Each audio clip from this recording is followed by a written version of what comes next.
Shalom, shalom. Na bandeko nyonso oyo bakolanda témoignage oyo. Témoignage oyo ezali ya ndeko na biso ndeko moko ya Nigérien James Agola. Apesaki yango na Nigeria. Pe biso na studio planetebere.com to traduire yango na lingala mpona bandeko na biso pe ya lingala bakoka kozwa part na yango. Papa tozongisi matondi lisusu na moma oyo. Toye liboso na yo Seigneur na ye mpona kolobela ngai moko te. Tolingi toyoka yo moko. Tolingi tomona yo moko. Papa zwa contrôle na kombo na Yesu. Lobela biso na pokwa na lelo. Pe bomoi na biso ekozala lisusu lolenge moko te. Na kombo na Yesu boye tobondeli. Tozwa bisika na biso.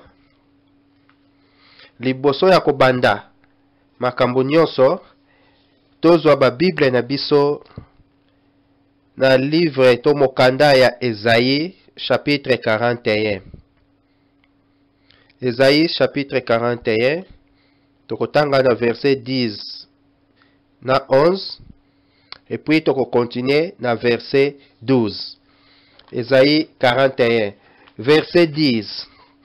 Sikoyo kobanga te nazali na yo kozala motema likolo te pamba te nazali nzambe na yo na ye kolendisa yo na ye kosalisa yo pe kobatela yo na nguya na ngai ya solo bato nyonso oyo bazalaki koluka kosala yo mabe bakoyoka soni pe bakosambwa banguna na yo bakokoma biloko ya pamba pe bakokufa. Verset 12. Okoluka bango kasi okomona bango lisusu te. Ya solo bato oyo bazalaki kobundisa yo bakokoma biloko ya pamba pe bakosila.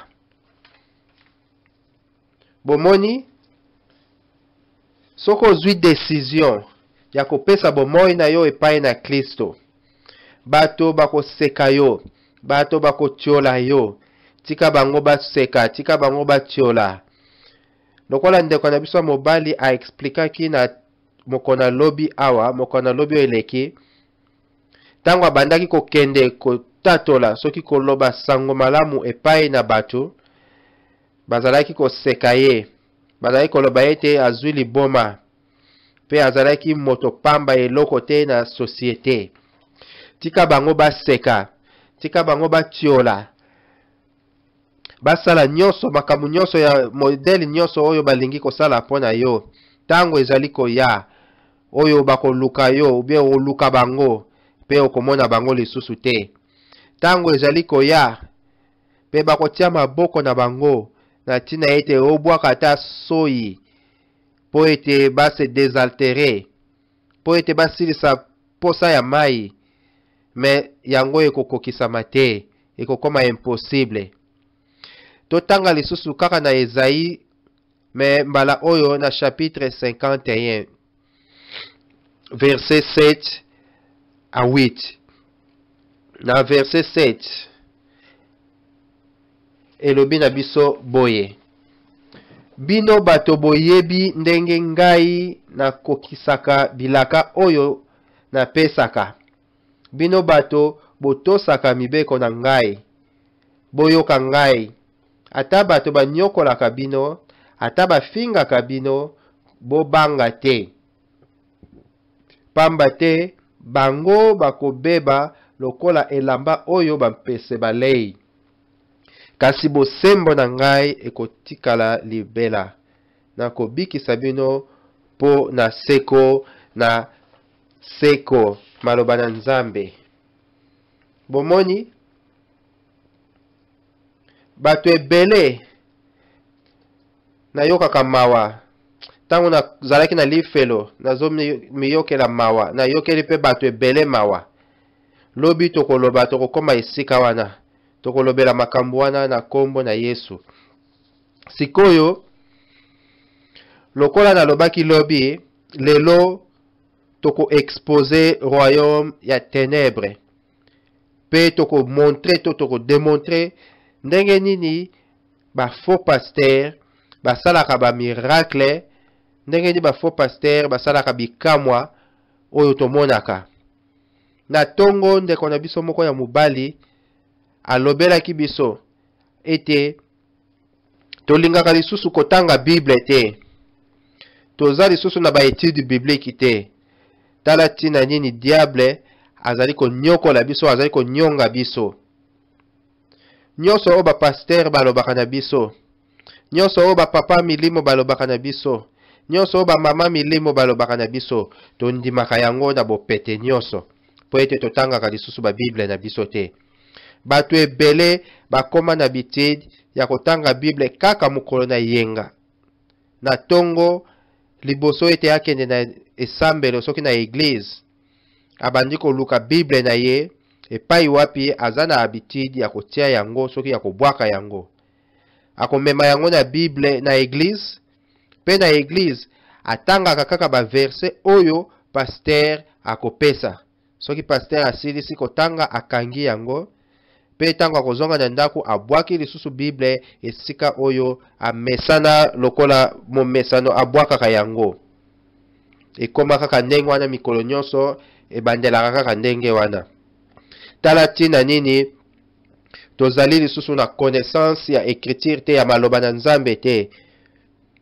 Yango wana tozali tromper facilement, bazokosa biso facilement. Na Islam eza na maloba moko balobaka na Kiarab, mais oyo elakisaka ete Nzambe, tika ete Nzambe ngolo na Nzambe esala epai na biso po ete akabola biso na ba démon. Tika ete ngolo na Nzambe esala epai na biso akabola biso totalement, akabola biso vraiment mobimba na ba démon na ba diable na ye. Bato ya mangomba misusu moni bandemelaka ba makambu oyo. Kasi biso ba chrétien toza lokola ba Nzambe ya mike, me tomiyebaka biso moko te nguya nini oyo ezali kati na biso. Soko tangi na Matthieu 8 dalobi ete bakouta na este, bakouta na weste, na bisika ya ndenge na ndenge, pe bakoya. Tika ete nkolo afongola miso na biso na kombo na Yesu. Mbala ya suka oyo nazalaki esika oyo nalobelaki na mokuse vraiment na lombango ndenge nini nakutanaki, ndenge nini nazalaki na kati na conférence internationale oyo diable aorganizaka chaque année. Na ndimi ete Nzambe amemaki ngai na conférence wana po alingaki na mona ba activité ba makambu oyo bango basala kuna pe nazala capable ya koexpose yango. Conférence wana esalamaka mbala moko na mbula, ezali esika wapi diable ye moko, satana ye moko na ba démon na ye nyonso bakutanaka ya mokili mobimba po basala bilan, batala ba makambo nini pe basala ba critique makambo nini oyo ezali kosalama malamu, makambo nini oyo esalamaki malamu te, pe basala ba plan lisusu ya nini bakosala pona makambo na bambula oyo ekolanda lisusu. Nzambe alakisaki ngai makambo ebele na monde ya ténèbres. Faute de temps, tokolobela kaka ba point très important parce que toza na makambo ebele ya koloba. Epai wana na monde ya ténèbres, soki na conférence wana, le diable a défiaki ba démon. Alobi na bango ete bo travailler plus dur, bo sala lisusu ya koleka. Na tina ete tokoka ko posséder batu ebele o bazali na kaya Nzambe to mema bango na kana biso. Na tina na susu ya likambo mususu na réunion wana balabaki ezalaki bo s'assurer ke bino ba démon bo s'assurer ke to dominer ba église nyonso, soki ba église ebele possible na mokili oyo na se.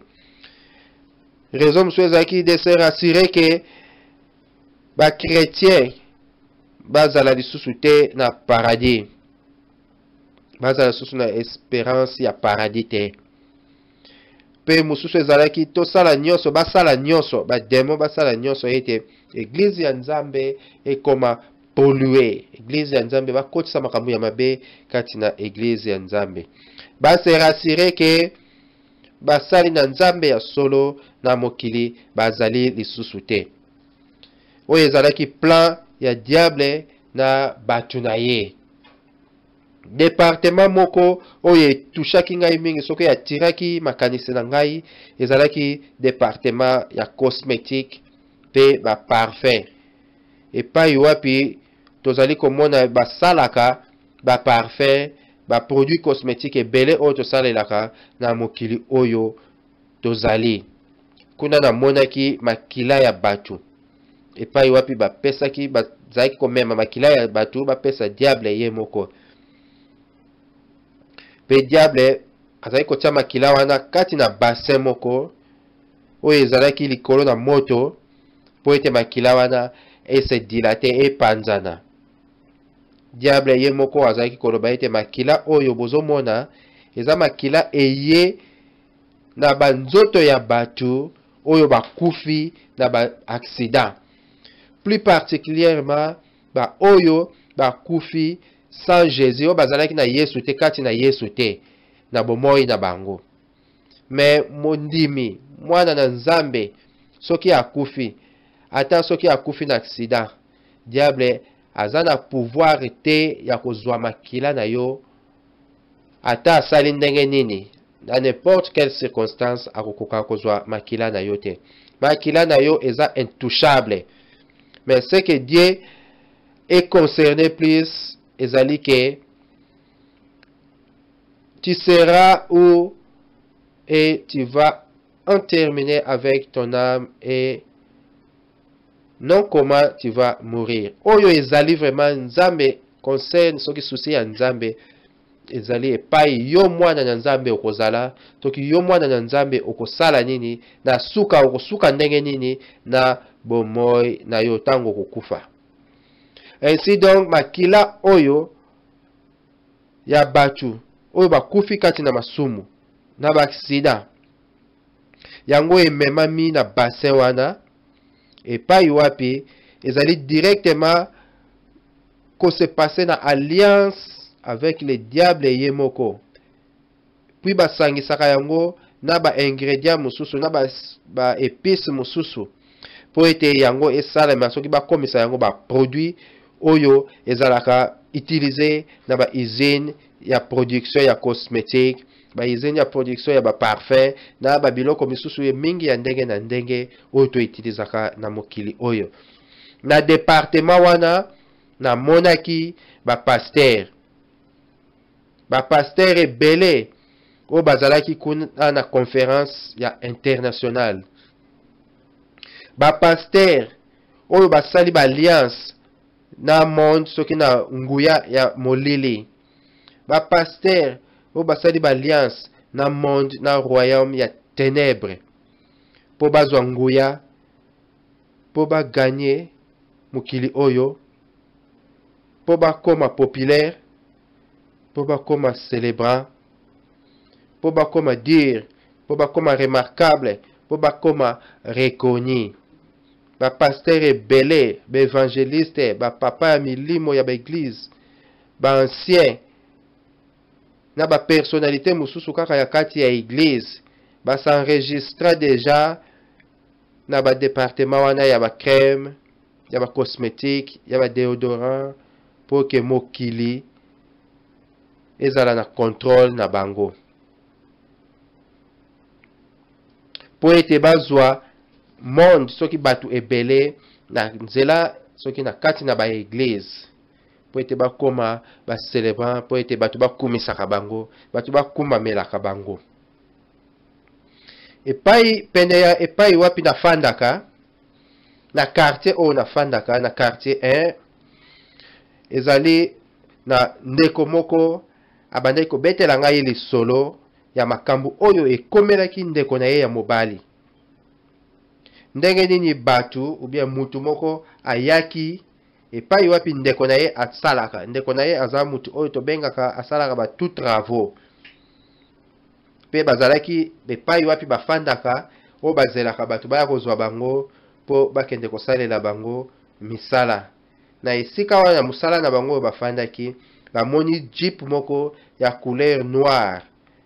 Pe batu oyo ndenge bamesana soki mutu keye kotelema liboso bakokima mbangu po baya kokota soki baya kowela bazwa marché. Bongo bakimaki mbangu na jeep wana. Batu oyo tango base précipiter kati na jeep wana, parmi batu oyo bazalaki kati na jeep wana, moto moko abimisaki munduki na ye na mouchoir. Abandaki kolekisa yango liboso ya bilongi na bango, na moko na bango. Pe na sima ya tango moke jeep wana demaraki ekendaki.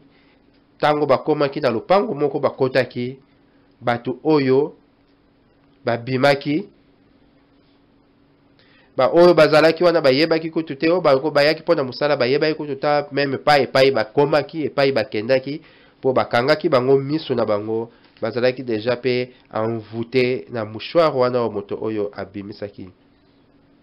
Na kati na lupango oyo bakotaki, balakisi bango esika moko oyo bango bakosala musala.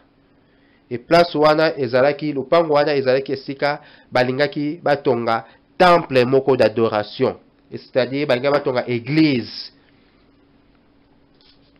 Na fondation epai wapi batrasaki fondation, epai wapi fondation ebandaki deja kozala posé, balakisi ba travailleur oyo ete esika oyo ekozala lokola na liboso epai wapi motei atelemaka, ebongi na bango batimola libulu moko ya monene epai wana. Pe bato oyo batunaki atate pri boni bokofuta bango. Avant même babanda musala wana, bapesaki bango mwa ndambu ya mbongo ya avance, c'est-à-dire la moitié ya mbongo oyo bango bakokaki kozwa pona musala wana o bayokanaki na bango liboso. Babandaki kotimola, batimolaki pe sima ya tangu moko basalaki libulu moko ya munene. Batimolaki vraiment force moko oyo ezaki ya munene. Batu oyo bakendaki kozwa bango po bakolo esika, bakendaki na ndako moko ezalaki ya kote, bafungoli chambre moko. Na kati na chambre wana ezalaki na cage moko, na kesi moko, pe na kati na kesi wana bamonaki mwasi moko azalaki na zemi, pe mususu nango ezalaki lisusu à côté, ezalaki na jeune fille moko vierge. Bato mibale, bato oyo bayaki bandaki komituna, o bayaki kosala musala, babandaki komituna likambo nini ezali koleka awa. Pe bango bayebisaki bango, bozana likambo koloba te, bomema bakage oyo, soki ba kesi oyo, pe bokende ko depose yango na libulu oyo botimoli. Eza makambo oyo bayebisaki bango. Mama oyo azalaki na zemi na mwana mwasi oyo babandaki kolela, balelaki, babandaki kobondela, bazoko bondela balobi ete pardon, bobo mabiso te. S'il vous plaît, bobo mabiso te. Boyokela biso mawa. S'il vous plaît, bobo mabiso te. S'il vous plaît, botika biso tokende. Batu oyo basalaki ata attention moko te. Oyo bakolo esika, balingaki koyoka kututa makambo na bango te. Pe bango mitema na bango ese ekoma deja makasi. Mitema na bango etikala lisusu mitema ya batu te, ekoma lokola mitema ya banyama. Ezali pona koloba ete bazali lisusu na sympathie te envers batu. Na kana bango likambo ya mawa existaka te. Pe bapesaki mitundo na batravailleur oyo ete bakitisa bakesi wana kati na libulu. Basimbaki minduki soki ba pistole na bango na maboko, babandaki koloba ete soki boboyi kokitisa bakesi oyo bino nde tokoboma bino, tokokotisa bino na kati wana nzela moko na bana basi oyo pe tokokunda bino. Alors bato oyo babangaki bazalaki suna choix te, bakomaki obligé ya komema cage oyo pe kokitisa yango kati na libulu. Tala makambo oyo ebombana elekaka na ba hotel esika wapi batongaka ba église po ete bazwa ba nguya na bango. Ezana makambo ebele elekaka autour epai wapi tofandaka epai wapi tokendaka kosambela. Makambo oyo ebele elekaka oyo ezake tokoki toza na pouvoir ya koboya kozwa part na ba makambo wana. Ezana makambo ebele oyo physiquement bato bakoki ko approcher yo eke soko oza na yo d'accord te okoki koboya, okoki koloba non nalingi yango te, nakoki kosala yango te.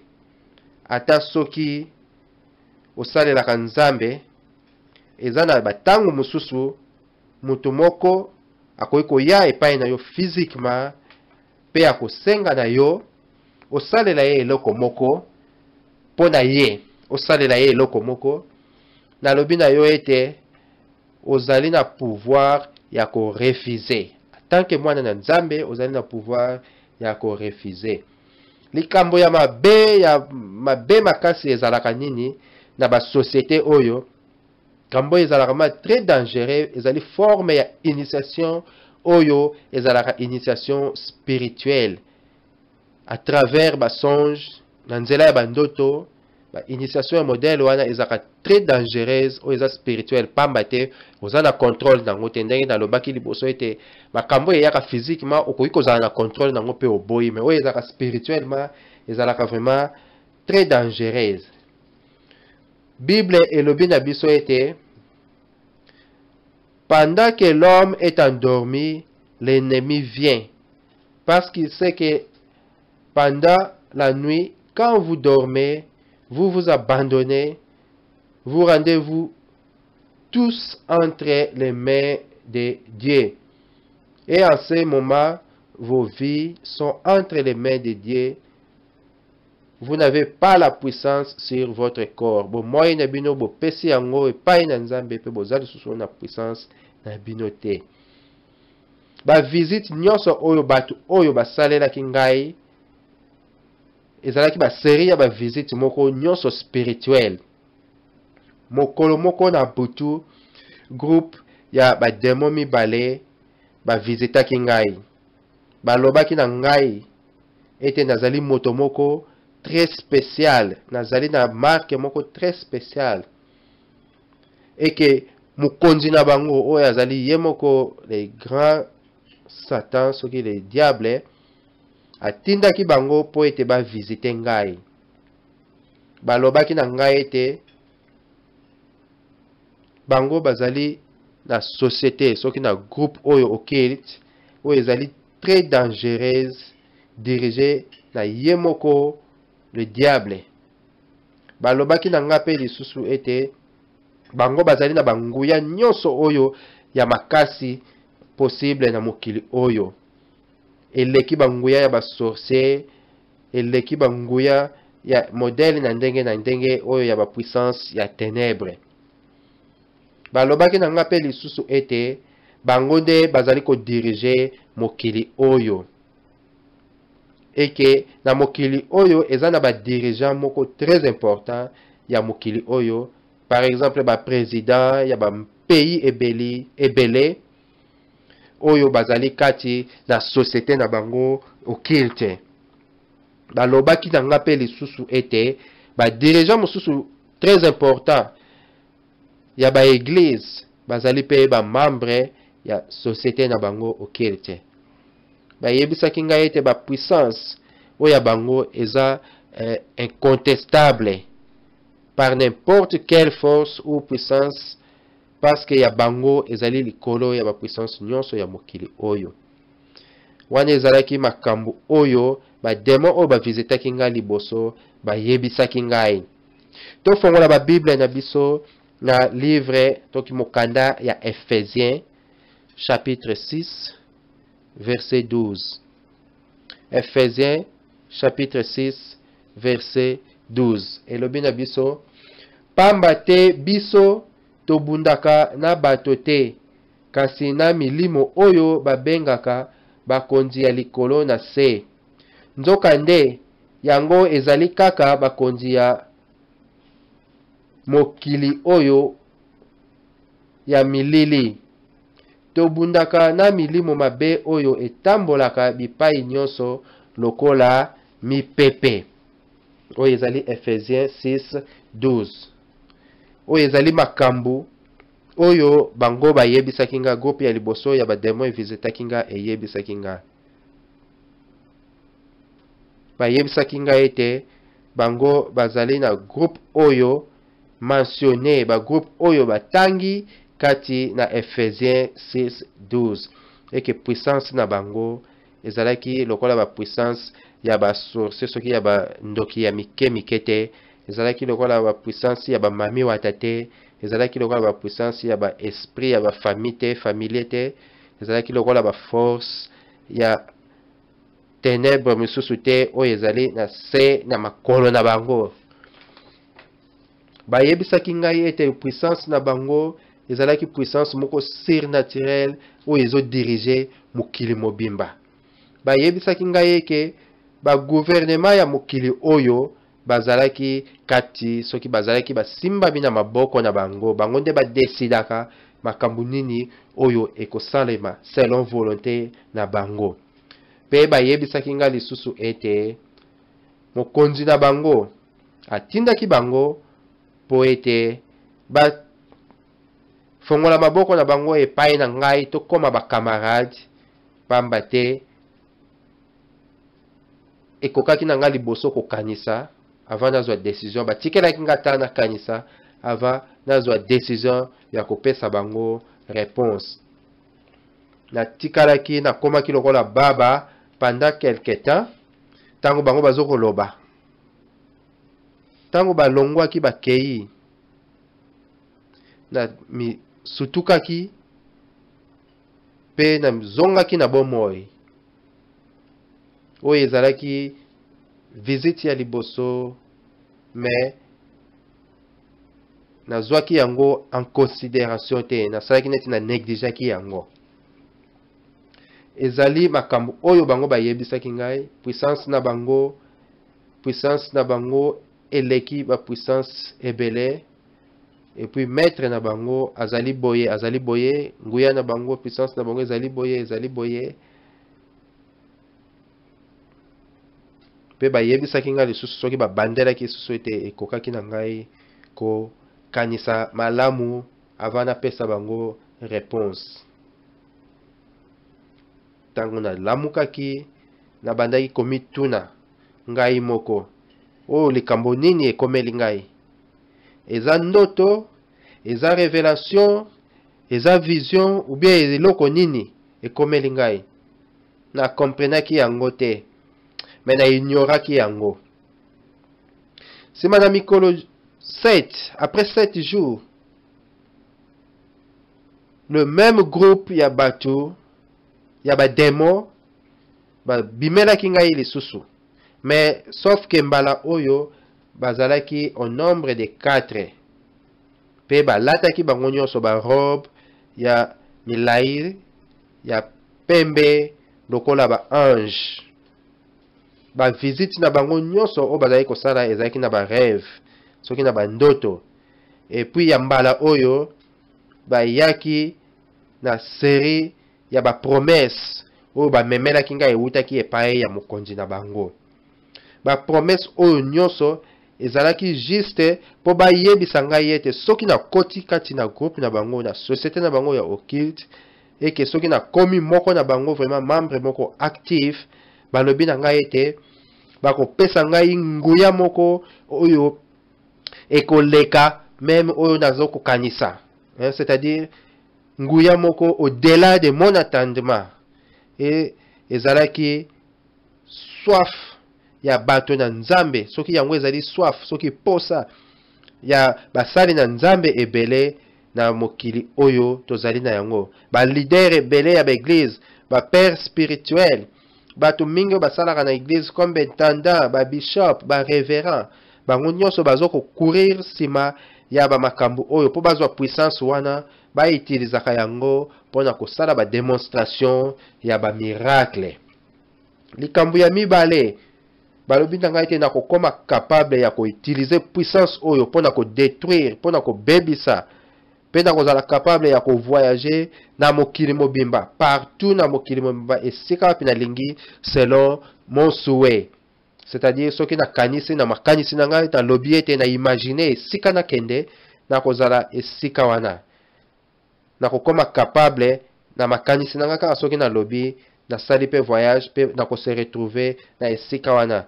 Par exemple soki na lobi ete na pokwa na lelo na kozala na Paris ou bien na pokwa na lelo na kozala na Arabie Saoudite, na kokoma na esika wana. Ya misatu balobi na ngai ke na kozala na privilège ya kofanda ya kodine esika moko na ba prince na ba princesse ya mokili oyo. Pe balobi na ngai lisusu ete na kokoma na richesse moko na bozwi moko na ba bien moko oyo kozala au-delà de mon entendement. Est-ce que yango eza makambo oyo basali na nzambe ya lelo bazali koluka te? Ezali makambo oyo basali na nzambe ya lelo bazali na yango posa te? Babosani likambo nini bango bayaki kati na église ya nzambe? Église ya nzambe ekomi oh mon Dieu, tika nzambe asunga biso. Soko fongoli un centre commercial ou bien compagnie moko boye, na kati na compagnie na yo oko employer batu, kozwa batu na misala, pe oko pesa bango ba règle na ba règlement, c'est-à-dire ba loi oyo bango il faut balanda. Tango bako banda musala par exemple, ba loi eza par exemple oko pesa bango tango o bango bako banda musala, tango ya repos koyebisa bango ba tango ni bako zongela musala, makambo nini il faut basala, makambo nini il faut pas basala. Ba loi oyo nyonso ezaka déjà bien établi po bango balanda yango. Yesu Kristo oyo azali propriétaire soki mokolo ya église, yende a implantaki église na ye, ayaki na église, anyokwamaki mpo na église, akufaki mpo na église, ye pe azalaki na mibeko na ba loi pe ba règlement, mais moto abotoli yango na maboko ya église, maboko ya mokolo ya église po abanda ko utiliser yango na modèle na ye. Yango moni lelo église ya église ya lelo ekomi lokola un centre commercial. Ba membre ya église baza ba ignorant. Tout cela parce que balingi kofongola miso na bango te. Balingi ko briller miso na bango te. Toyebi te nani tokolanda, toyebi te liboso ya nani ifo tokumbama, toyebi te epai ya nani ifo topesa mituna biso po ete batia maboko na bango. Ba maboko oyo ezalaki initié, ba maboko oyo esalaki ba alliance na diable, et ce sont maboko wana kaka yangwana ezali utiliser po ete ba imposer biso na mituna biso. Na kati soki na procédure wana bazali ko détourner ba destiné na biso, pe bazo ko entraîner biso, bazo ko entraîner ba âme na biso epai kolongola yango epai na diabulu, vers kolongola yango epai na nzambe, vers l'abîme sans fond. Likambo ya mitano, cinquième ma balobaki na ngai eke nakozala na nkembo.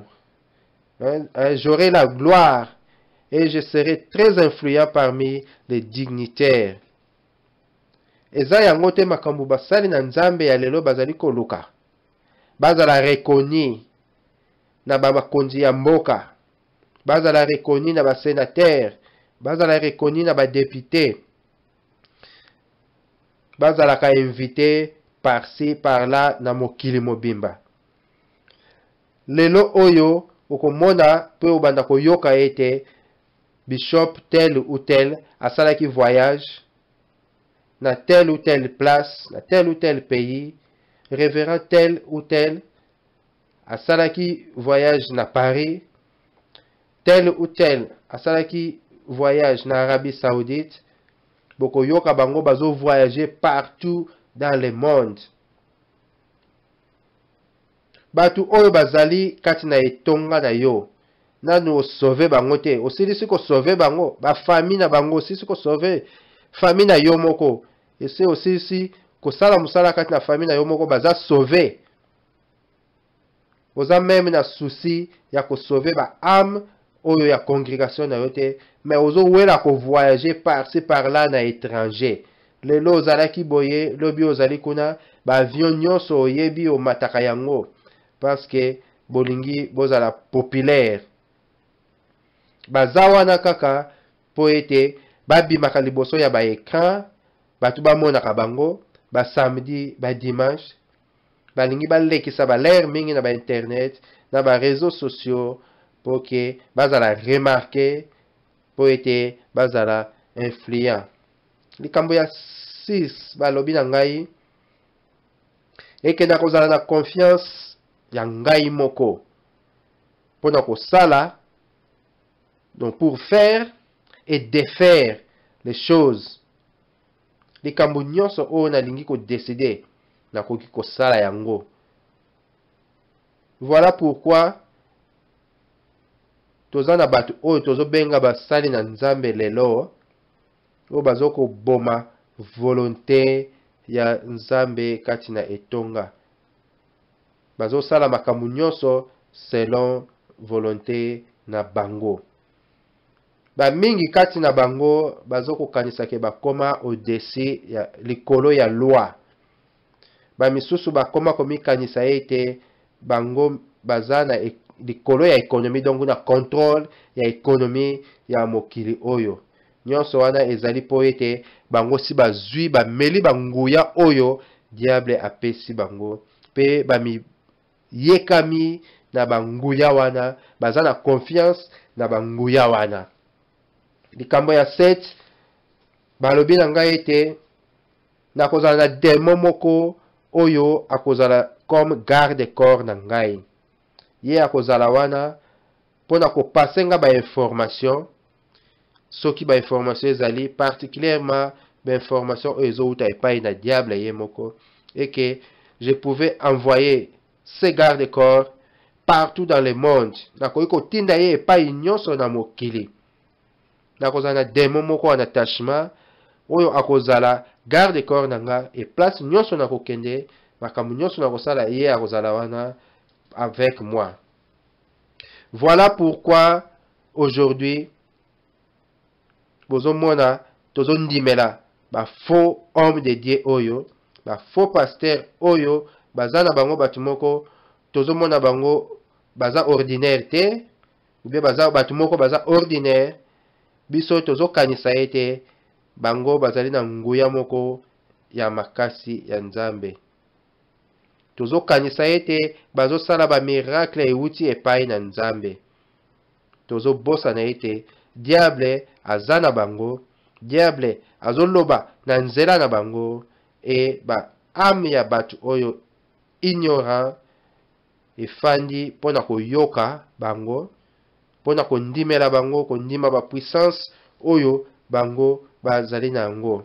Tozondima ete baza na ba puissance moko surnaturelle, ba parole moko inspirée na Saint-Esprit, et puis topesi bango matoi na biso, tokei tofandi tozali kondima tozoloba batu oyo baza vraiment ya solo, tala makambo bazosala.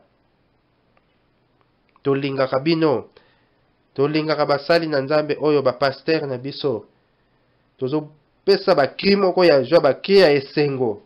Oh, tika ete Nzambe kolo Yesu asunga biso. Tozwa ba Bible na biso lisusu na mokanda ya Marc chapitre 13 tokotanga verset 22 kino na 23. Verset 22 lobi boye. Pamba te ba Kristo ya lokuta, ba Mesaya ya lokuta, na ba prophète ya lokuta, ba kobima ebele. Ba kosala makamwisi ya ndenge na ndenge, po soki nzela ezali, ba kosa ata ba oyo Nzambe apona. Même les élus de Dieu, ba kokosama. Yango wana bino bokeba. Na si na yebisi bino makambu wana nyonso. Nzambe esa yebisaki biso makambu oyo nyonso ete ekokokama. Yango wana bokomona bango. Bokomona ete ba handicapé bakotambola. Bakotelema. Bakoyebisa bino ete na esika boye to esika boye. Epai boye bamemaki cadavre. Pe natiaki maboko na ngai na lamusaki ebembe. Epai boye te bawana eza ba témoignage babanda koyebisa bino makambo o bango basala ata bomonaki te me bazobetela bino masolo wana. Lokola bondimeli déjà puissance na bango bokondima yango pe bomoni ete eza ya solo. Alors batu bakomi attiré na makambo oyo pe babandi koloba ete soki Nzambe azalaka na batu oyo te. Pona nini bazosala ba miracle ya modèle boye. Bakoki kosala ba miracle te o bazosala soki bazalaka na Nzambe te. Wana eza makambo oyo ba confusion bakotisi na mitu ya bana na Nzambe bakomi kokanisa ete bango bazali ya solo. Na bandaki koteya tina na moto moko oyo azalaki très populaire awa na Abuja. Tozalaki kosolola masolo oyo ezalaki na pasteur moko ya église moko, kasi moto oyo nazolobela azali moto ya église wana te, la foi vivante. Ya azalaki na église wana te. Nazalaki kobeta masolo oyo na mutu ya pasteur ya église ya foi vivante, mais moto oyo tozalaki kolobela azalaki moto ya église wana te. Azalaki na église moko ya munene vraiment très populaire na Abuja. Pasteur oyo nazalaki kolobela azalaki oyo nazalaki kobetela lisolo azalaki très étonné tango atuni ngai question ndenge nini nakoki kondima makambo oyo yo ozoloba, parce que tozomona ba signe ya miracle ba prodige oyo pasteur oyo ya munene oyo Abuja asalaka makambo ya ba miracle ya ndenge na ndenge. Alors comment yo ukoki koloba na ngai ete mutu oyo azali ya Nzambe te? Bible elobi na biso deja makambo oyo nyonso ezalaki deja annoncé. Tala tina ifo totangaka ba Bible na biso. Tozala lokola bandimi ya bere tofongolaka ba Bible na biso totangaka mpona kovérifier toyeba nini Bible elobaki na biso deja à l'avance. Nyonso se lobama deja na Bible ke makambo oyo ekoya, bakosala ba miracle, bakosala ba prodige, bakosala ba makambo si ya ndenge na ndenge. Mais soyez sages, soyez prudents. Toyoka molimo mosantu, toyoka motema, pe to vérifier makomi soki nini tokosala, nani tokolanda. Na point oyo ezalaki deuxième visite. Pe na tunaki bango question. Comment un démon peut être à côté de moi dans l'église? Ndenge nini démon akoki kozala na ngai kati na temple ya Nzambe? Parce que ngai nazo participer na ba activité ya église, nazo yemba, naza régulier kati na église, mais na kozala na démon moko oyo akozala lokola garde corps na ngai. Est-ce que démon oyo akokota na ngai na kati na église? Yoka réponse na bango. Il n'y a pas un démon qui ose s'approcher dans une église où l'esprit de Dieu demeure. Ezali na démon moko te oyo akoki ko s'approcher, akoki kokota kati na église oyo molimo na Nzambe efandi. Boyoki makambo balobi? Ezali na démon moko te akoki kokota pe kofanda na église oyo molimo mosantu efandi. Parce que bango bazali na nguya te ya ko supporter moto ya molimo mosantu. Donc eza na démon moko te o akoki ko oser ko s'approcher epai bana na nzambe ya solo basangani. Biso ba Kristo toyebaka te parce que soki moto na molimo mosantu ezali tout autour na biso, yango nde esalaka zone moko interdite, ngoba zone moko oyo démon akoki kokota te. Soki molimo mosantu eza na yo, eza tout autour na yo, eza kati na église, epesaka zone moko interdite o moto ya makasi démon akoka ko traverser moto wana te.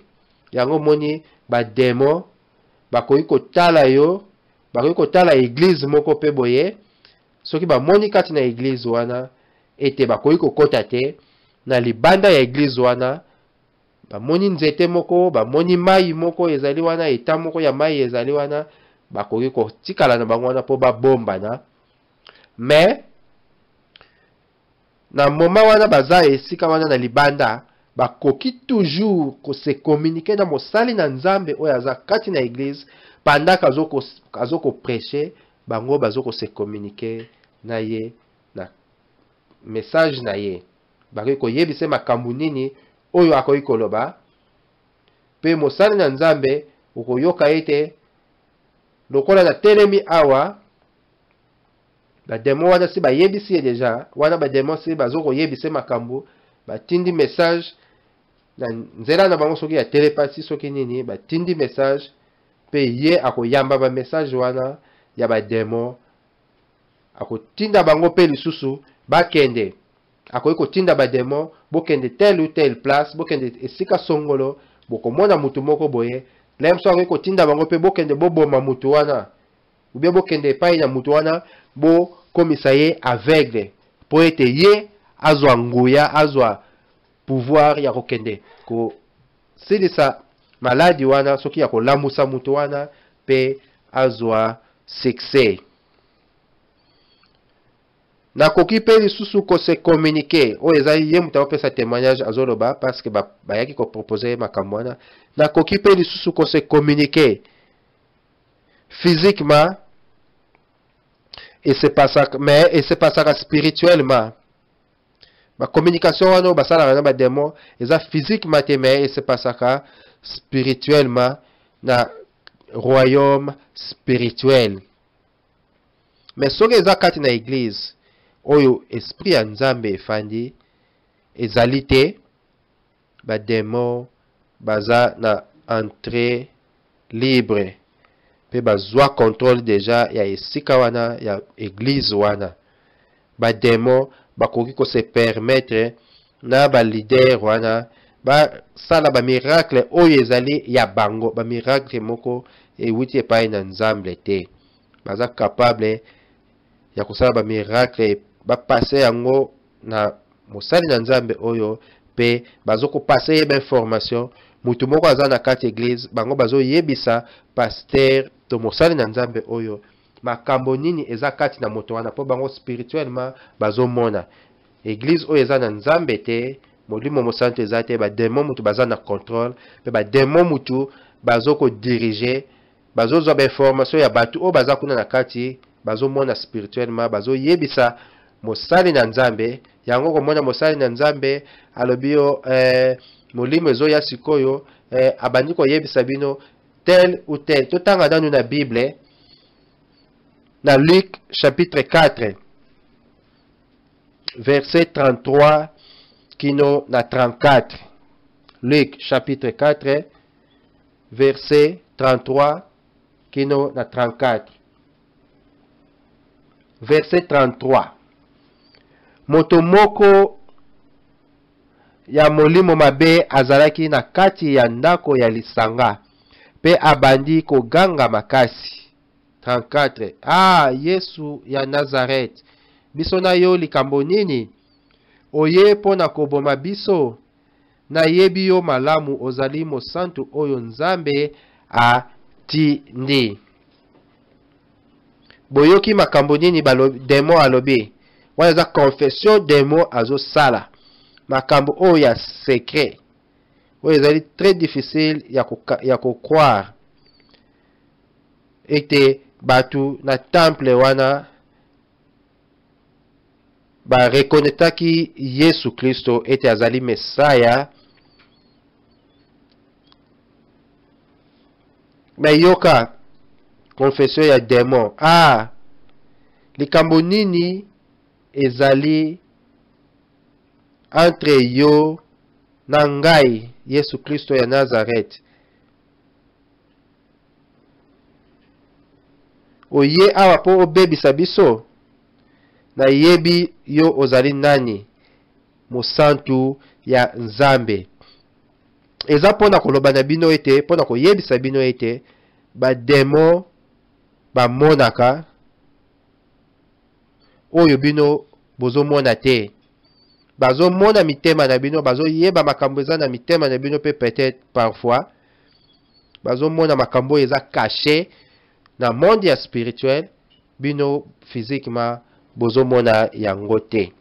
Totanga lisusu mokanda na Nzambe na Luc chapitre 4 toujours, mais cette fois-ci na verset 41. Bongo milimo mabe ebimaki na bato ya maladi mingi, pe ezalaki koganga, yo ozali mwana ya Nzambe.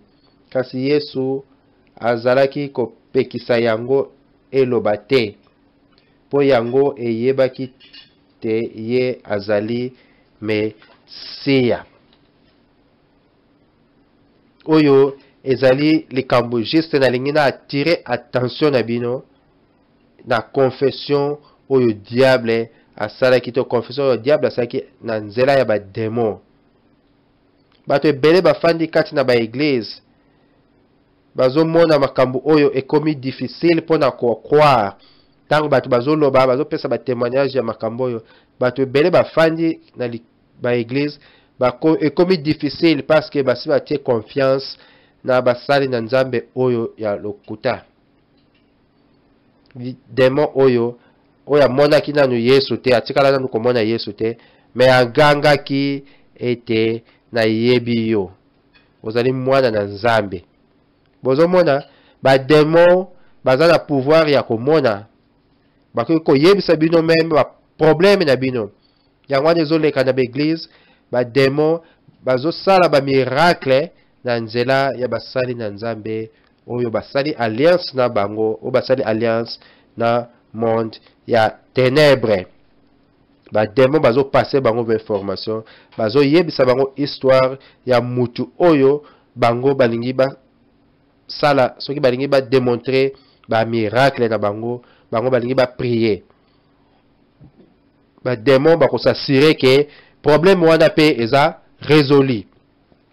C'est-à-dire bakomemela mutu wana puissance moko na tina ete makambo bango bakoyebisa ye ezala résolu, a résoudre yango po ete gloire na bango soki ekende lisusu epai na bango. Mais makambo basalaka ba miracle basalaka eza nango temporaire. Ba miracle na bango basalaka eza temporaire. Diable aza na pouvoir ata moko te ya ko résoudre makambo en permanence. Mu diable akoki ko guérir mutu en permanence te, makambo na bango ezala toujours temporaire. Tala tina nini na ba église ebele, soki ozali ofandi oza très attaché na batu oyo, okomona na bangonga moko boye, soko se décider o quitter église wana, bakokoma ko menacer yo na ba parole moko ya mabe, bakokoma même ko modire yo pona nini ozwi décision olongwa na église wana.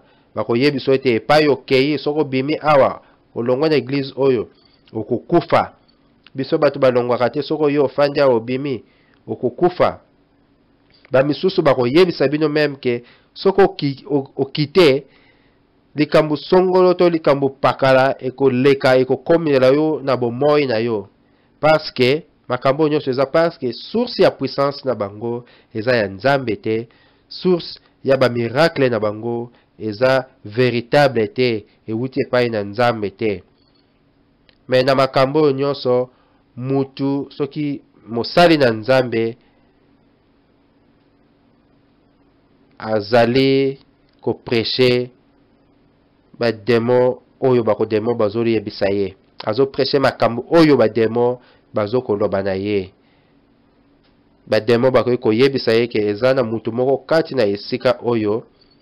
Alors ye tango koloba lobi na zwi message eza na mutu moko esika boye na famille na yo par exemple, mutu moko azwi message aza na kati na biso, mutu moko aza na kati na biso azwi message ke papa na ye akufi na tongo ya lelo, et puis eza na problème moko na village na bino, atuna bino question, est-ce que eza na mutu moko aza na likambo wana kati awa, okomona batu bako sauter, mutu ako sauter ya solo pasteur ezali ngai, olobi vraiment vi na nga mobimba, olobi makambo vraiment ndenge ezali, oza mosali na nzambe ya solo, makambo papa na ngai akufi pe makambo eza na village na biso, pe bato nyonso bako s'étonner eke mosali na nzambe oyo aza na molimo na nzambe ya solo, alors que ezali ba démon en action, mais bato bazali ko attirer attention te, bato bazali kondimela oyo basali na nzambe ya lokuta ya modèle oyo bazoloba, ba démon bazo travailler kati na bango.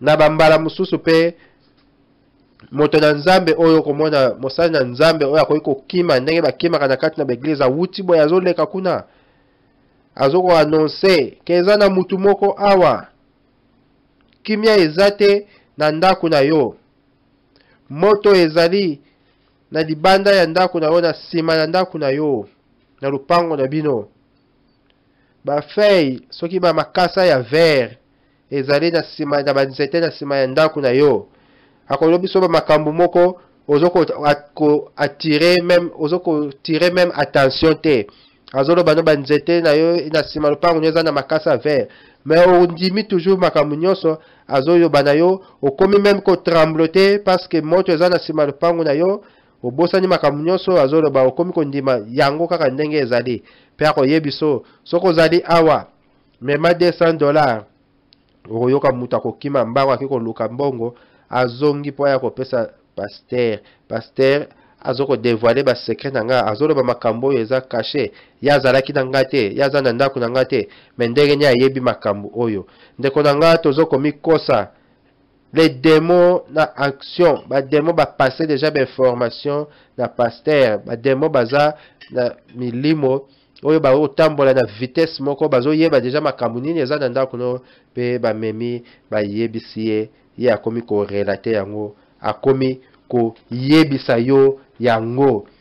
Totanga lisusu maloba na nzambe na mokanda na Matayi na Matthieu chapitre 24 verset 24 kino na verset 25. Matthieu chapitre 24 verset 24 kino na verset 25. Verset 24. Pamba te ba mesia ya lokuta na ba profeta ya lokuta bakobima ebele, bakosala makamwisi minene ya ndenge na ndenge, po soki nzela ezali bakosa ata bato oyo nzambe apona. Na banza boyoki na sina yebisi bino makambo wana libela. Na Mark 1:24 elobi na biso, Yesu ya Nazareth, biso na yo likambo nini? Oye po na koboma biso? Na yebi yo malamu, ozali mosantu oyo nzambe a tindi.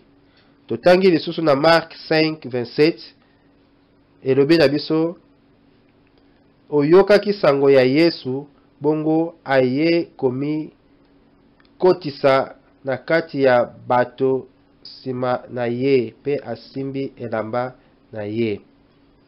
Non, verset 27, Mark 7:27 elobi, ayokaki sango ya Yesu, bongo aye komi kotisa na kati ya bato sima na ye, pe asimbi elamba ya Yesu.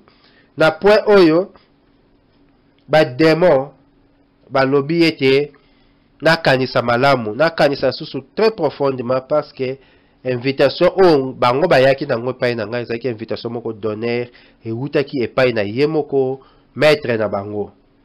Bomoni ndenge nini diable abandaki epe na ndimi ete Nzambe apermetaki ete ba secret na ye ezala exposé. Ndenge ni diable ayaki kokuta na ngai pe ndenge nini Nzambe apermetaki ete nazala na conférence wana po ba secret na bango ezala exposé. Babandaki koyebisa ngai ete na kosala ba signe, na kosala ba miracle ebele kozala opéré na ba église ebele na monde ya lelo. Epai wapi molimo na Nzambe ezali makambu oyo bango baza na puissance ata moko te. Bozo mona lelo oyo ba pasteur Songolo, pasteur Pakala azo sala miracle, azo sala makambu boye boye. Ezana pasteur moko awa na Abuja oyo atungisaka ngai mingi ete nakende ko adore, nakende ko sambela na bango na église na bango. Na tunaki ye motuna a propos ya likambu oyo komelaki ye na lokolo na ye po azalaki na lokolo ezalaki malamu te, ezalaki ya neti ya mwa kovimba soki na bapota. Pe ye ayebisaka ngai ete omoni bishop na biso ya azalaki pasteur donc na kati na église pe ezalaki na bishop na oyo azalaki su liboso na ye mokolo na ye soki na hiérarchie. Ayebisaki ngai ete bishop na biso amonaki pe aprofetizaki deja mpona likambo wana. Epi ngai natunaki nalobi eske okoki kopermettre ngai nakutana na bishop na yo. Ye andimaki pe tokendaka na église na bango.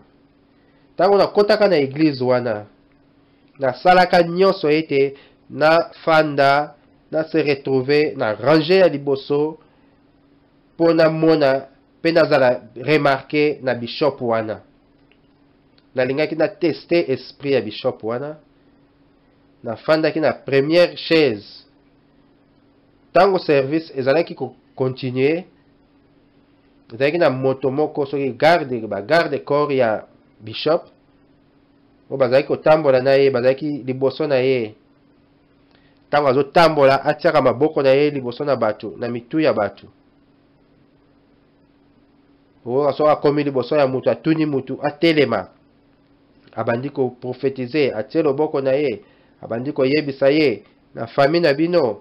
Ezana likambu songolo, ezana likambu pakala. Pe boko yoka moto abandi ko répondre ke ya solo. Olobi makambu nyonso ya libota na ngai, olobi ba secret nyonso. Abandai ko leka ngai kaka place na fanda ki wana. Aleki mbala ya liboso akei na sa motema na ngai na bandai ko loba. Mbalo soka ye mona nazoloba ko leka ngai te. Tala ngai malamu. Loba likambu moko pona ngai.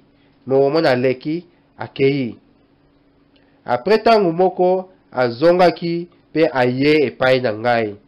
Na telemaki mbangu tango na moni kaka komi liboso na telemi mbangu na zelaki kutu lisusu te parce que mission na ngeza yaki wana nazaki na posa vraiment na yoka ye a prophétiser sur ngai. Atunaki ngai likambo ya liboso. Alobi na ngai ete nazomona ndeko na yo ya mobali aza na ndako na bino pe Nzambe ayebisi ngai ete ekoki na yo osambela makasi mpo na ye. Ya liboso kuta yebisaki ye ezali ete nazomona kati na yo ozali mosali na Nzambe pe baposa na yo ezali ete o changer hôtel, c'est-à-dire o changer peut-être place ya kosambela. Olingi olongwa epai ozali kosambela po okende na église mususu.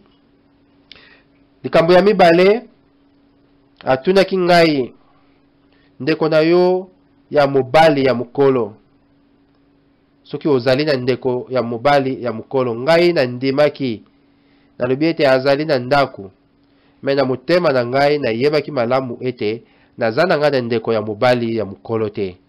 Ngai nazali mwana ya liboso ya fami na biso.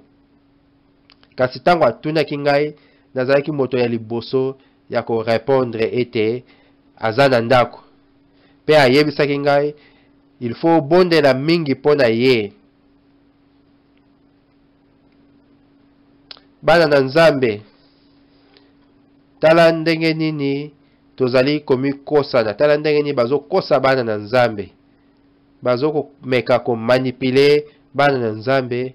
Tala tina nini bana na Nzambe bele bazali entraîné vers l'enfer, bazali entraîné na lifelo. Pona kozala mokuse na nsima na mayangani na monaki moninga na ngai ya pasteur ya memaki ngai kuna pe na yebisi ete naza na besoin na kutana na bishop na bureau na ye en privé. Na yebi te me eza na eloko moko na motema na ngai ezoloba na ngai te il faut na kutana na bishop pe na pesa ye mbote.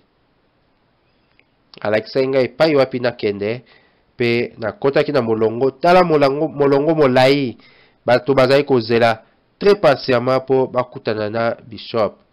Molongo molai vraiment. Na fandaki na molongo wana batango ebele. Pe tango tour na ngai ekokaki na kotaki. Deke na koti na bureau na ye na moni na kwe moko wana moto moko afandaki wana ya indien. Na ba crème, ba parfum, ba biloko cosmétique ya ebele. Apakola yango na nzoto na ye ezoko ngala vraiment makasi. Na sirata ba 4 litres ya mafuta apakola na nzoto ne po modèle ezalaki kongala vraiment ezalaki makasi mingi. Bongo ezoko se dilater na nzoto na ye lokola batokisi yango na moto. Na tali boye na lobi OK. Merci l'homme de Dieu. Pe na bimaki. Parce que na moni déjà source ya puissance na ye. Oeza ba biloko na lobelaki bino liboso na monaki na département moko na monde ya ténèbres ba salaka. Bien aimé, na comprendre mbala moko ete ba source ya puissance na bango ezali véritable te. Et koki na biso tozala mayele, tozala très sage et puis tozala très prudent. Ce qui est grave, une fois ba imposer yo maboko na bango, c'est fini. Okomi membre ya moko na bango, ba zui contrôle sur vie na yo, ba retirer déjà quelque chose na bomoy na yo. Tango kozwa décision lobi ke o quitter bango, bokomi en désaccord, vous aurez des problèmes. Parce que destinée no eza contrôlé na maboko na bango. Bako commencer soki bako banda ko manipuler bomoy na yo, bako banda ko contrôler makambo nyonso ozo sala. Likolo ya ba miracle na bango ya lokuta o bazo sala. Likolo ya ba miracle na bango bazo meka ko démontrer. Ba membre ya ba église na bango balingi ko yoka kutu te mutu mususu aloba mabe contre ba pasteur wana ou bien aloba contre makambo ba pasteur wana bazo sala. Baza même prêt à kobunda. Ah, pourquoi ozoloba à propos ya homme de Dieu? Pourquoi ozoloba à propos ya bishop? Pourquoi ozoloba à propos ya pasteur na biso? Baza vraiment prêt ya ko se bagarrer parce que démon a déjà implanté na mitema na bango. Démon a implanté déjà amour kati na mitema na bango, amour oyo ezali connecté seulement na homme de Dieu oyo bango bazali kondimela, et non amour ya Nzambe kati na bango, ezali bolingo oyo ya Yesu Kristo te.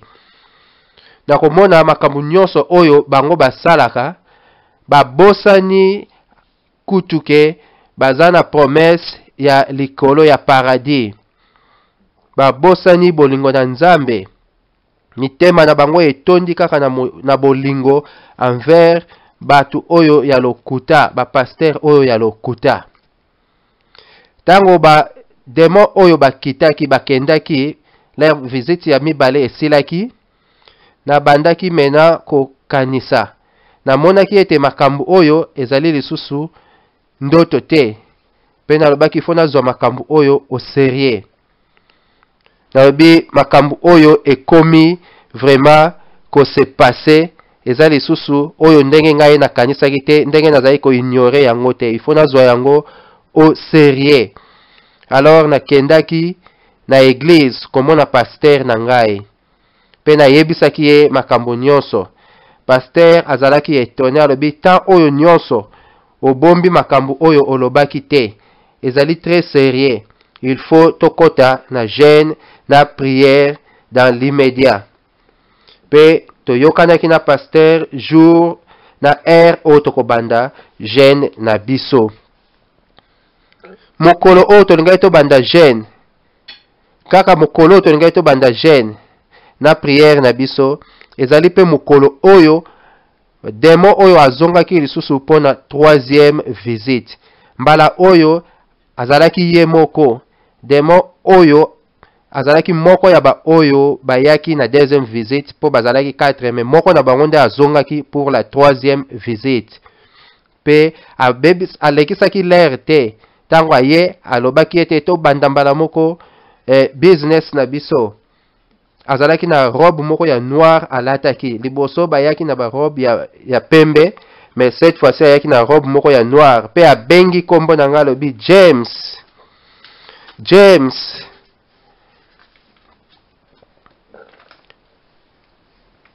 Tango ekoki. Maître azali na posa na yo. Maître atindi ngai po ete nazwa yo. Pesa nga loboko na yo ya mwasi. Tango alobi kaka ndenge wana na monaki na komi faible. Pe ngai na pesaki ye loboko na ngai ya mwasi. Na discutaki même pas parce que na komaki vraiment très faible. Na se soumetaki na oyo nyonso ye alobaki. Pe tango asimbi loboko na ngai na mona kaka topumbwe biso mibale to s'envoler. To kendaki vraiment na hauteur moko ya likolo oyo mutu vraiment akoki kokoma te. To voyageaki ta mulai ba kilometre ebele. Après to kendaki kokita na zamba moko boye ya munene. Pe na kati ya zamba wana to monaki mulili ya makasi. Kati na mulili wana moto moko abimaki. Moto wana azalaki mukolo. Un vieil homme abimi na zamba wana. Azalaki na kalebas moko na maboko na ye. Na kati ya kalebas wana ezalaki na biloko ya kolia. Mais soko tali biloko yango ezalaki lokola mwa ba mitiopi moko boye. Tango ba ayambi ngai comme invité d'honneur. Moto oyo ya mokolo apesaki biso bilei oyo ya kolia. Pe démon oyo azwaki yango. Démon ya memaki ngai kuna azwaki bilei wana. Pe ayebisi ete bilei oyo ezali bilei oyo ekosala alliance soki ole yango. Tango tosalaki voyage wana ezalaki voyage ya liboso soki alliance ya liboso soki tole bilei wana. Pe na sima tozo voyager lisusu po tokende na 2e étape oyo ezalaki tozo kende na terre ya ba mort soki na monde ya ba mort. Balobi na nga oyo salaki ezali kaka initiation ya liboso. Sikoyo epai okolela biloko oyo ezali esika tozo kende pour la 2e initiation. Kuna ozali deja na bato bazo zela yo oyo bako yamba yo. Et à partir ya kuna oko continuer 2e étape na yo ya initiation oyo pe kozala étape finale. Démon oyo toyaki na ye azwaki bilei wana na maboko na ye na loboko na ye ya mobali pe asimbi ngai na loboko ya mwasi et to s'envolaki lisusu. To voyageaki lisusu ba milliers de kilomètres. Après quelque temps tokendaki kokita na esika moko. Esika oyo tokitaki tango natali liboso na nga à peu près 1 km ba kilomètre ebele liboso na ngai nazali komona kaka batombo na batombo. Soki natali na sima na ngai ezalaki toujours batombo. Natali na gauche na ngai ezalaki toujours batombo. Même na droite na ngai ezalaki batombo. Tango natali esika na telemaki tozalaki likolo ya tombo. Donc tozalaki na kati vraiment ya monde ya ba mort. Ba misusu bato misusu oyo tokutaki kuna pe bayaki soki ba demo misusu bayaki pona koyamba biso. Pe bazwaki bilei oyo toyaki na yango batiaki yango likolo ya tombo moko oyo ezalaki bilei pona alliance ya liboso ndenge balobaki. Ezalaki devoir ya liboso ifale kokisa. Toliaki bilei wana. Pe bilei wana ezalaki vraiment kitoko. Ezalaki vraiment très goûtant. Mais soko tali yango eza lokola ba mitiopi moko boye. Ndenge ezalaka lokola spaghetti ezalaka. Ezalaki très kitoko. Ngai naliaki kutu rapide. Pe mingi koleka bango. Tango bango baza nanu na deuxième cuillère. Ngasi na komaki ta na ba 4. Na tango oyo moko na bango abandaki kotuna ngai.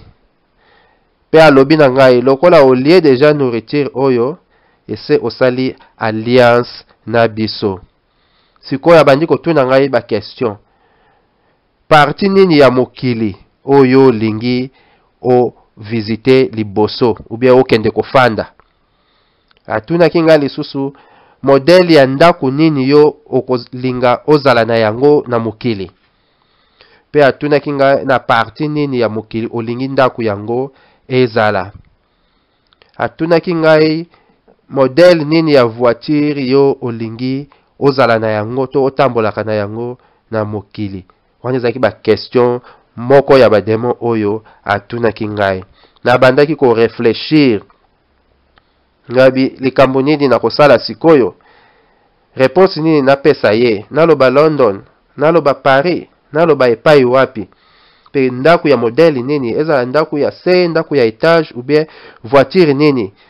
Na yeko kokanisa mbala moko réponse ya liboso na pesa ki na ba question nyonso ezalaki na lobi kaka Mercedes bet. Oyo eza ba moyi ebimaki na monoko na ngai. Na lobi Mercedes bet. Ezalaki maloba oyo ebimi na monoko na ngai ndenge na lobi yango ndenge yango ebimelaki ete Mercedes bet. Loka na bandaki ko répondre boye bango bayebisa ngai il faut nakende koluka sikoyo nyama oyo tokolia pona deuxième alliance. Donc so pona étape ya mibale ya alliance. Lokola étape ya liboso esilaki sikoyo ifale na banda étape ya mibale ya alliance na biso.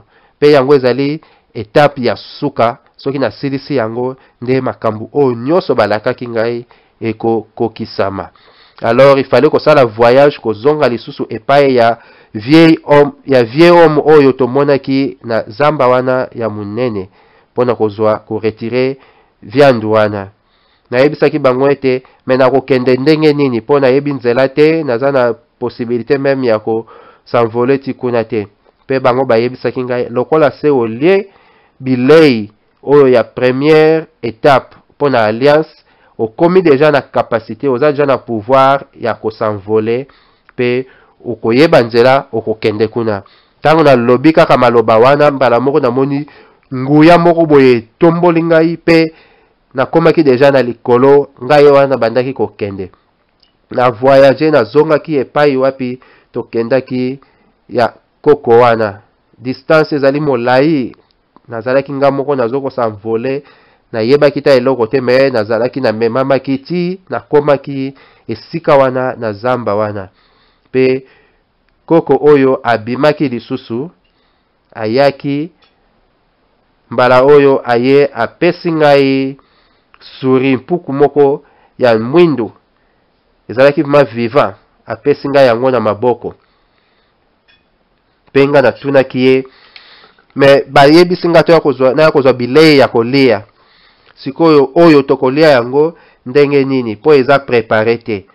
Ya lobaki mema yango kende batu oyo okutaki kuna bandeko na yo oyo baza kuna bayebi ndenge nini bokolia bilei oyo. Pe na zwaki nzela na zongaki. Suri oyo puku oyo na maboko na ngai na sanvolaki pe na kendaki po na kende ko rejoindre ba oyo bazalaki kozela ngai epai wapi na tikaki bango. Puissance wana ememaki ngai na komaki na pouvoir moko oyo ezalaki ya makasi. Puissance contre puissance, pouvoir contre pouvoir. Oh, ezakaka na Yesu Kristo nde mutu azali na puissance ya solo. Puissance oyo ekoka ko lier, puissance oyo ekoka ko délier, puissance oyo egardaka. Ezakaka epai na Yesu Kristo. Lokwa na bandaki ko kende na likolo ko s'envoler, suri wana ya mwindo ezalaki toujours na maboko na ngai, ezalaki ma très fraîche. Na tambolaki distance mulai. Oh, Jésus-Christ, le sauveur du monde, l'éternel, le Dieu miséricordieux. Oh, Yesu ayaki na secours na ngai. Tango nazo tambola pona kende vers esika wana komaki preya kokoma esika oyo bandeko wana bazali kozela ngai na terre wana ya bamort. Na mona kaka lumière moko na liboso ebimi lokola ebimi na gate moko na portail moko ya munene. Lumière moko makasi na kokaki même kotala yango te. Pe kati na lumière wana mopepe moko ya makasi eyaki oyo ezali koampeshe ngai na continuer voyage na ngai. Na bandaki kosala makasi kaka naleka mopepe wana, mais mopepe wana eyaki même ko se triple e komaki lisusu makasi lisusu ko leka. Ezalaki makati kati nazomona ngo ezobima kati ya lumière wana. E bloqué nzela na ngai moyen na continuer ezalaki lisusu te. Na bandaki ko bundana mopepe wana. Na bundi nazosala tu po kaka na leka. Suri wana na maboko na ngai lokola na simbaki yango po ifale kaka na kende na suri wana na kende kosala deuxième étape finale ya alliance na ngai. Na bandai komituna me elikambu nini oyo Yesu su ko empêcher nzela na ngai. Botika ngai na leka. Oza nani tika ngai na leka. Lokola na bandai ko loba bongo nazotuna ba moko mungongo moko ebimaki e wuti vraiment kati na lumière wana ebimi pe egangaki ebeleli kombo na ngai. James, makambu nini ozolinga osala? Oyebi ete soko osali makambu oyo yo okokoma moko ya batu oyo. Mungongo oyo ebimaki kati na lumière oyo abandelaki pe lisusu. Esko oyebi makambu oyo ozolinga osala? Okozala initié na monde moko soki na société moko démoniaque ya makasi vraiment. Étape ya liboso esina silisaki déjà. Pe oyo ezalaki étape finale. James, oyebi makambu nini ozoko linga osala? Epai nini ozokende kokota? Na simbaki toujours suri wana na maboko na ngai. Pe atuni nga lobi suri wana osimbi na maboko no oyebi soki ezali nini? Ayebisi nga ezali diable ye moko en personne. Soki omeki kolia musuni ya suri wana, il faut yebaka okokoma deja moko ya batu wana pe ekozala mwa pasi po obima lisusu na esika wana. Molimo na yo ekozala deja aussi oteki yango epai ya diable. Parce que okokoma moko na bango, yo kosangana deja na bango, pe kombo na yo ekozala effacé na livre de vie. Pe okozala lisusu moko ya ngai te. Mais à cause ya amour et ya miséricorde, pe ya makila na ngai, ya koki kotika yo oleka te, pamba te ozokende epai ya mabe. Après Jésus-Christ alobaki makambo wana namoni puissance moko eye vraiment ya makasi na mopepe wana ekomi lokola mbala misatu.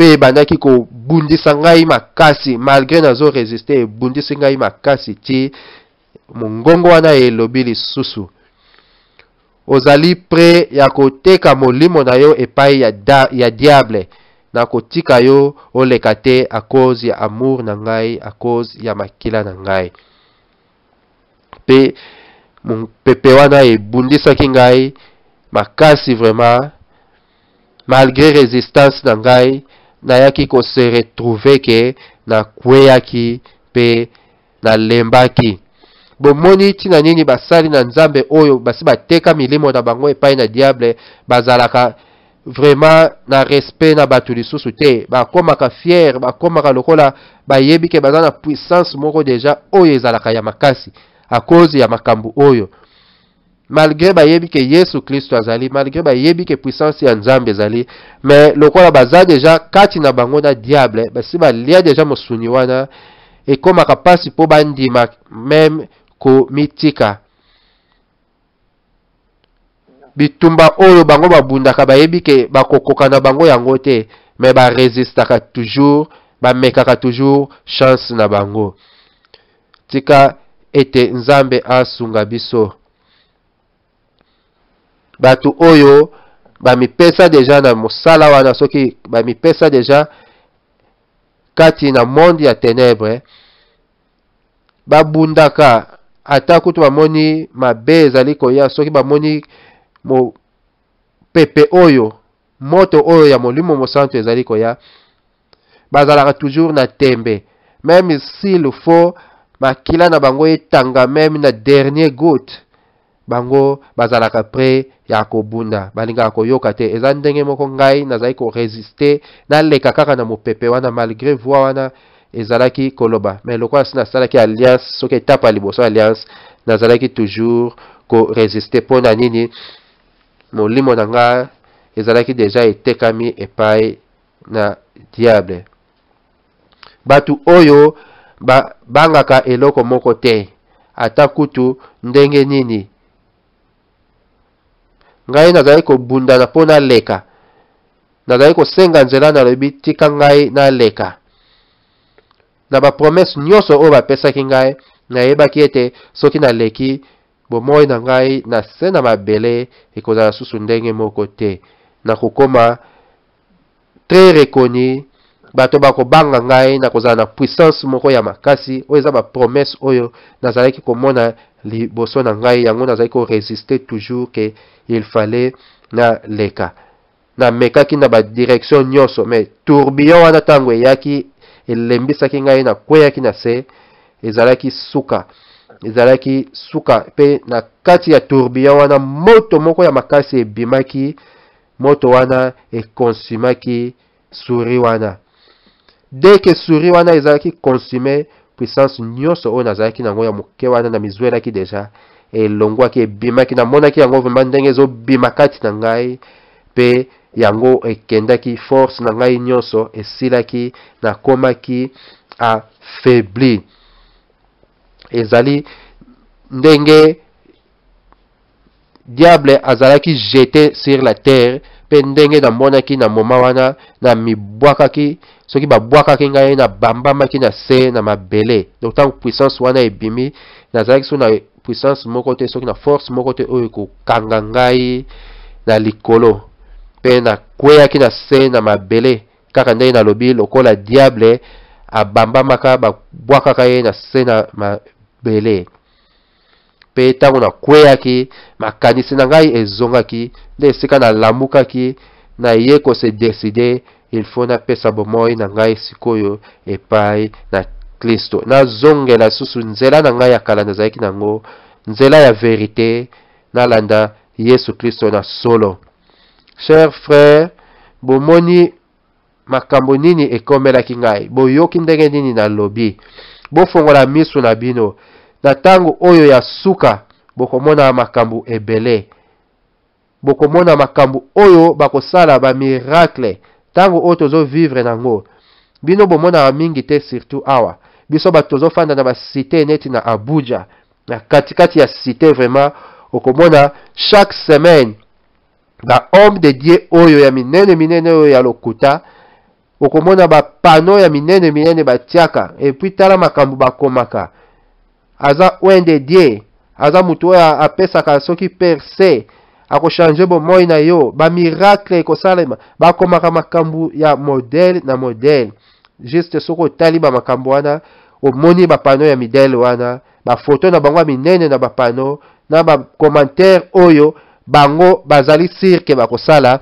il faut yebake ezowuta epai na nzambe te parce que nzambe te muta yebisi bango bakoma makambo wana nzambe te muta yebisi bango basala ba miracle wana bango bazali kopesela ba publicité elingi koloba ete baza sir epai ewuti na ba promesse oyo bango bazali na yango bakosalela ba miracle wana.